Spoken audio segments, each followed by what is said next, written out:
தந்தை மகன் தூய ஆவியாரின் பெயராலே ஆமென். இயேசு கிறிஸ்துவின் அன்புமிக்க சகோதர சகோதரிகளை உங்கள் அனைவருக்கும் கிறிஸ்து இயேசுவின் அன்பு கலந்த வணக்கத்தை தெரிவித்துக் கொள்கின்றேன். இந்த உங்கள் அனைவருக்கும் கிறிஸ்துமஸ் வாழ்த்துக்களை தெரிவித்துக் கொள்கின்றேன். இந்த நட்சத்திர பாகம் லூக்கா நட்சத்திர 2ஆம் அதிகாரம் 1 முதல் 14 வரையில திருவாக்கியங்கள், குறிப்பாக 13, 14. உடனே விண்ணக தூதர் பேரணி அந்த தூதருடன் சேர்ந்து உன்னதத்தில் கடவுளுக்கு மாற்றி உரிதாக்குக, உலகில் அவருக்கு உகந்தவருக்கு அமைதி உண்டாகுக என்று கடவுளை புகழ்ந்தது.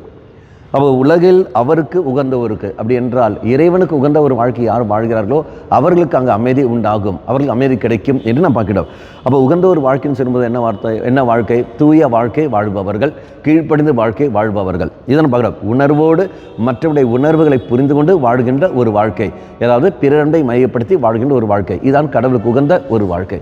அப்படி என்றால் நீங்களும் நானும் அப்படி ஒரு வாழ்க்கை வாழ்கிற சமயத்தில் நிச்சயமாக இதோ தெய்வம் எது வாக்கு தந்த அந்த அமைதி இதோ நமக்கு அங்கு கிடைக்கும். இறைசன் மன்றாடுவோம். ஆண்டவரே, இதை இன்று உன்னுடைய பிறப்பு விழாவை கொண்டாடுகிற நாங்கள் இந்த உண்மையான அந்த அமைதியை பெற நீ தாம் எங்களுக்கு துணை புரியும்.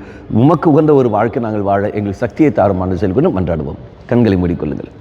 நல்லவனாகிய தெய்வமே, உமக்கு உகந்த கீழ்ப்படிந்த ஒரு வாழ்க்கை, தூய ஒரு வாழ்க்கை, உமக்கு உகந்த ஒரு பிரமாணிக்கமுள்ள ஒரு வாழ்க்கை நாங்கள் வாழ, பிறர் அன்பை மையப்படுத்தி ஒரு வாழ்க்கையை நாங்கள் வாழ நீத்தாமே எங்களுக்கு துணை புரியும். அம்மா மாதாவே, தெய்வ மாதாவே, எங்கள் மாதாவே, என் அன்னையே, விசேஷமாக எங்களுக்காக பரிந்து பேசும். ஆமேன்.